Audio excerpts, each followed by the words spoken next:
नरक के 3 द्वार होते वासना, क्रोध और लालच परमात्मा को प्राप्ति के इच्छुक ब्रह्मचर्य का पालन करते हैं। एक ज्ञानवान व्यक्ति कभी भी कामुक सुख में आनंद नहीं लेता। कोई भी इंसान जन्म से नहीं बल्कि अपने कर्मों से महान बनता है।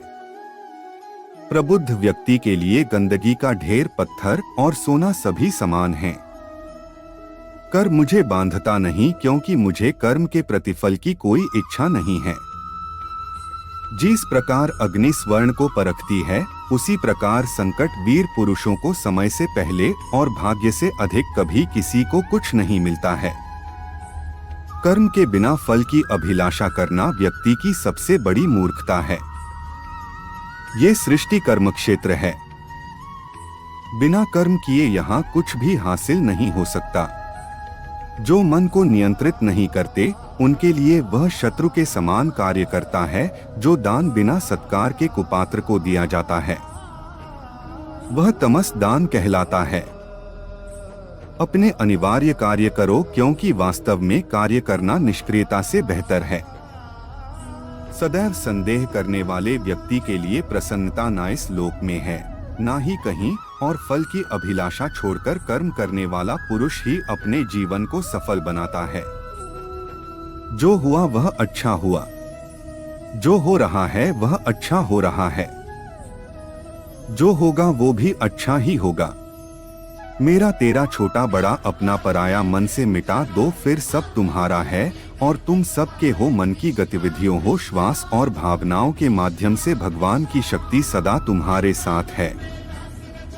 धरती पर जिस प्रकार मौसम में बदलाव आता है, उसी प्रकार जीवन में भी सुख दुख आता जाता रहता है।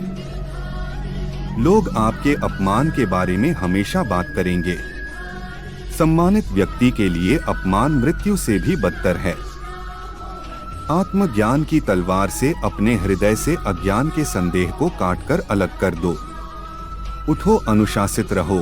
सफलता जिस ताले में बंद रहती है, वह 2 चाबियों से खुलती है। एक कठिन परिश्रम और दूसरा दृढ़ संकल्प। मैं भूतकाल, वर्तमान और भविष्य काल के सभी जीवों को जानता हूँ, लेकिन वास्तविकता में मुझे कोई नहीं जानता है।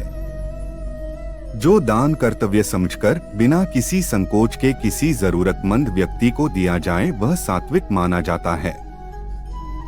जो पुरुष सुख तथा दुख में विचलित नहीं होता और इन दोनों में संभव रहता है, वह निश्चित रूप से मुक्ति के योग्य है। कर्म वह फसल है जिसे इंसान को हर हाल में काटना ही पड़ता है।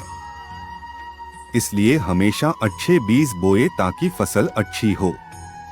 जो लोग भक्ति में श्रद्धा नहीं रखते, वे मुझे पा नहीं सकते। आठ वे इस दुनिया में जन्म मृत्यु के रास्ते पर वापस आते रहते। मैं धरती की मधुर सुगंध हूँ, मैं अग्नि की उष्मा हूँ। सभी जीवित प्राणियों का जीवन और सन्यासियों का आत्म संयम भी मैं ही हूँ।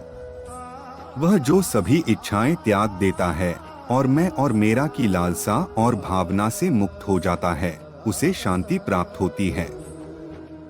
मेरे लिए ना कोई घृणित है ना प्रिय, किंतु जो व्यक्ति भक्ति के साथ मेरी पूजा करते हैं, वो मेरे साथ है और मैं भी उनके साथ हूँ।